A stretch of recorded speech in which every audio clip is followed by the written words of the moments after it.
नमस्कार दोस्तों, स्वागत है आप सभी का आपके अपने यूट्यूब चैनल अमन प्रयास जी के जिसमें जैसा कि दोस्तों आज है आपका 27 जुलाई, ठीक है। और 27 जुलाई की आपका थर्ड शिफ्ट का जो आपका एसएससी सीजीएल का एग्जाम था वो आपका समाप्त हो गया है। इसी के साथ दोस्तों आपका एसएससी सीजीएल का एग्जाम है जो कि आज आपका अंतिम दिन है। मात्र एक दिन का जो आपका एग्जाम है आपका बचा हुआ है, ठीक है। तो आज की इस वीडियो में देखेंगे, जैसा कि आपने थंबनेल पर देखा कि आपका एग्जाम तो खत्म हो गया है, लेकिन आपका सेफ स्कोर क्या रहने वाला है एसएससी सीजीएल प्री का, उसको हम लोग वीडियो को अंत में देखेंगे। अभी हम लोग देखते हैं कि आपके जीके जीएस के पोर्शन से आज क्या क्या प्रश्न पूछे गए हैं। चलिए स्टार्ट करते हैं वीडियो को।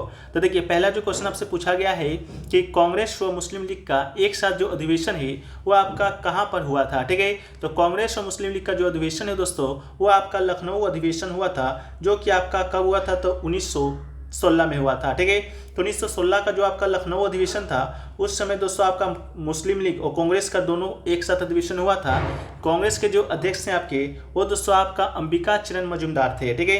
कौन थे तो अंबिका चरण मजूमदार थे।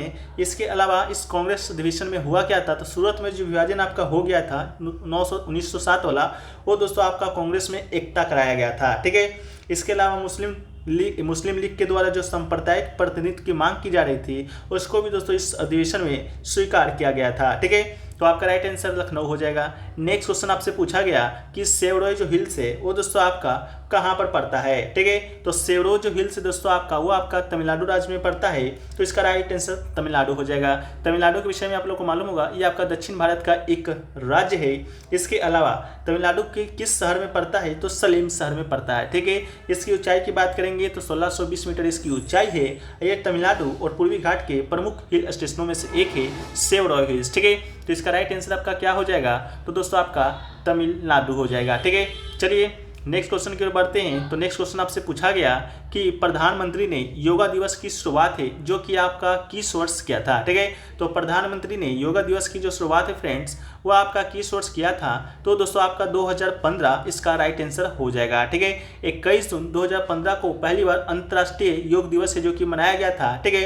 ये जो योग दिवस है, ठीक है, इसकी जो मांग है साल 2004 में नरेंद्र मोदी ने योग को अंतर्राष्ट्रीय पहचान दिलाने के लिए संयुक्त राष्ट्र की बैठक में अंतर्राष्ट्रीय योग दिवस मनाए जाने की मांग रखी थी, जिसे कि स्वीकार किया गया था और 2015 में पहली बार जो कि आपका मनाया गया था। इसके अलावा बात करेंगे किस दिन को मनाया जाता है तो 21 जून को मनाया जाता है, ठीक है। इसको भी आप लोग याद रख लीजिएगा।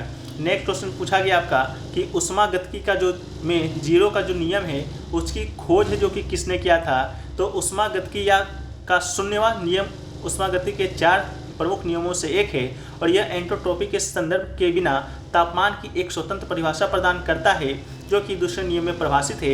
ये दोस्तों आपका 1930 के दशक में रॉल्फ एच फाउलर के द्वारा स्थापित किया गया था। तो राइट आंसर आपका रॉल्फ एच फाउलर हो जाएगा। नेक्स्ट क्वेश्चन की बात करेंगे तो पूछा गया कि संविधान का जो अनुच्छेद 44 है वो आपका किससे संबंधित है। तो संविधान का अनुच्छेद 44 आप लोग को कई बार हमने बताया है, ये दोस्तों आपका सामान्य नागरिक संहिता, ठीक है, सामान्य नागरिक संहिता से संबंधित है। इसके साथ ही आर्टिकल जो 44 है वो आपका पड़ता कहाँ पर है तो भाग 4 में पड़ता है और डायरेक्टिव प्रिंसिपल के अंतर्गत आता है, यानी कि राज्य के नीति निर्देशक तत्व में, ठीक है। तो ये होता है सामान्य नागरिक संहिता यूनिफॉर्म सिविल सर्विस से रिलेटेड है, ताकि सभी धर्म संप्रदाय के जो लोग हैं लोगों के लिए एक जैसा प्रश्न लो हो, और आर्टिकल 44 के तहत नीति निर्देशक सिद्धांत इसकी बात कही गई है, ठीक है। नेक्स्ट क्वेश्चन पूछा गया पंडित राम नारायण हैं जो कि किस वाद्य यंत्र से संबंधित है। तो ये प्रश्न हमको याद है, जहां तक आपका फर्स्ट दिन 14 तारीख को आपका एग्जाम हुआ था और फर्स्ट शिफ्ट में ही ये प्रश्न पूछा गया था, और आपका 27 तारीख के थर्ड शिफ्ट का भी एग्जाम हुआ है और उस समय भी ये प्रश्न आपसे पूछा गया है, ठीक है। तो इसका राइट आंसर आपका सारंगी हो जाएगा, ठीक है। पंडित राम नारायण जो शर्मा है आपके सारंगी वाद्य यंत्र से संबंधित है। इसके अलावा उन्हें सारंगी के एकल शास्त्रीयवाद के रूप में लोकप्रिय बनाने का श्रेय जो कि दिया जाता है। नेक्स्ट क्वेश्चन पूछा गया है, वो पूछा गया है फर्गुसन कॉलेज की जो स्थापना है वो किसने किया था। तो फर्गुसन जो कॉलेज है भारत के पुणे शहर में कला एवं विज्ञान की धाराओं में विभिन्न पाठ्यक्रम की पेशकश करने वाला एक स्वायत्त सार्वजनिक निजी कॉलेज है, और इसका जो स्थापना है 1885 में होता है, जिस वर्ष आपका कांग्रेस का भी स्थापना होता है। किसके किसके द्वारा होता है तो वामन श्रीराम आप्टे के द्वारा, बाल गंगाधर तिलक, विष्णु शास्त्री चिपलूणकर, महादेव बल्लभ नाम जोशी और गोपाल कृष्ण अय्यंगार ने की थी। प्रोफेसर वामन शिवराम आप्टे इसके पहले प्राचार्य थे। ठीक है, तो मेरे ख्याल से आपका ऑप्शन जो दिया गया था प्रोफेसर वामन शिवराम आप्टे ही दिया गया था। नेक्स्ट क्वेश्चन जो पूछा गया था, संपत्ति का जो अधिकार है वो आपका किस संविधान संशोधन के तहत आपका हटाया गया था? तो संपत्ति का जो अधिकार है फ्रेंड्स वो आपका किस संविधान संशोधन के तहत मौलिक अधिकार से हटाकर वैधानिक अधिकार बनाया गया था? तो वो आपका संशोधन था 44वां संशोधन, जो कि आपका 1978 में हुआ था। ठीक है, इसी संशोधन के तहत जो आपका मौलिक अधिकार था उसको हटाकर दोस्तों आपका मौलिक अधिकार से, संपत्ति का अधिकार को मौलिक अधिकार से हटाकर आपका 300 के कम में कानूनी अधिकार बना दिया गया था। इसको भी आप लोग याद रख लीजिएगा। ठीक है, नेक्स्ट क्वेश्चन पूछा गया, भारत के पहले गणतंत्र दिवस में मुख्य अतिथि कौन था? किस देश के आपके चीफ गेस्ट थे? ठीक है, तो उसका जो राइट आंसर आपका हो जाएगा वो दोस्तों आपका इंडोनेशिया हो जाएगा। पहला जो गणतंत्र दिवस है आप लोग को मालूम होगा 26 जनवरी 1950 को मनाया गया था। ठीक है, मनाया गया था। इस समय दोस्तों आपको बता दें कि इंडोनेशिया के जो राष्ट्रपति थे सुकर्नो बतौर मुख्य अतिथि उस पहल के गवाह बने थे। तो इंडोनेशिया के राष्ट्रपति आपके सुकर्नो राइट आंसर हो जाएंगे। ऐसे तो आपका देश पूछा गया था। इसके अलावा आपसे ये भी प्रश्न पूछा जाता है बार बार कि आपका कौन से गणतंत्र दिवस, कौन से लगातार 2 वर्ष ये आपका कि गणतंत्र दिवस में मुख्य अतिथि नहीं आए थे? तो 2020 2021 का वो साल था जिस समय आपका गणतंत्र दिवस के हुआ था जब भारत में, उस समय कोई मुख्य अतिथि आपका नहीं था। ठीक है, टोटल आपका 12 साल ऐसे गुजरे हैं जिस समय आपका मुख्य अतिथि आपका नहीं रहा है गणतंत्र दिवस के मौके पर।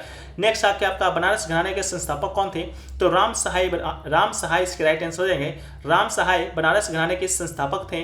कहा जाता है कि वो लखनऊ घराने के मक्खू खान के शिष्य भी रह चुके हैं। नेक्स्ट क्वेश्चन पूछा गया, प्रधानमंत्री गति शक्ति योजना के कितने उद्देश्य हैं? तो इसका राइट आंसर आपका 7 हो जाएगा। ठीक है, 7 हो जाएगा। बजट में पीएम गति शक्ति के 6 स्तंभों के तहत देश के विकास को आगे बढ़ाने पर जोर दिया है। तो आपका स्तंभ ही पूछा गया था, तो एक बार आप लोग कंफर्म बताइएगा 7 है कि 6 है। ठीक है, इसमें थोड़ा सा डाउट है हमको। इसके अलावा प्रधानमंत्री गति शक्ति योजना के देश के इंफ्रास्ट्रक्चर प्रोजेक्ट के विकास को जोर देने के लिए उद्देश्य से आरंभ किया गया था। वो प्रोजेक्ट 107 लाख करोड़ रुपए का है जिसके माध्यम से इंफ्रास्ट्रक्चर को एक नया रूप प्रदान किया जाएगा और इस योजना के अंतर्गत रेल और सड़क सहित कुल 16 मंत्रालय को डिजिटल प्लेटफॉर्म पर लाया जाएगा। ठीक है, नेक्स्ट क्वेश्चन पूछा गया कि नाल चरिथम, ठीक है, नाल जो चरिथम शब्द है वो आपका किस शास्त्रीय नृत्य से संबंधित है? तो नाल जो चरिथम शब्द है वो दोस्तों आपका कथकली शास्त्रीय नृत्य से संबंधित है। कथकली की बात करेंगे तो ये केरल का शास्त्रीय नृत्य है और केरल के शास्त्रीय नृत्य की बात करेंगे कथकली के अलावा तो आपका मोहिनी अट्टम है। नेक्स्ट क्वेश्चन आपसे पूछा गया था, सवरिया पर्वत नहीं पूछा गया था, वो दोस्तों आपका सेवरॉय पूछा गया था जिसको हम लोग वीडियो के फर्स्ट में ही डिस्कस कर चुके हैं। इसके अलावा सेवरॉय एक आपका संवरिया मठ भी है, उसको भी हम लोग एक बार देख ही लेते हैं। तो संवरिया जो मठ है वो दोस्तों आपका भारत के राजस्थान राज्य के चित्तौड़ जिले में पड़ता है। ठीक है, तो ये दोस्तों आपका राइट आंसर हो जाएगा। ठीक है, एक सभी क्वेश्चन दोस्तों आपके आज के कब पूछे गए हैं? तो आपके 3rd शिफ्ट में पूछे गए हैं। इसके साथ ही आपका एसएससी सीजीएल का एग्जाम समाप्त होने वाला है, आपका एसएससी सीएचएसएल का एग्जाम शुरू होने वाला है।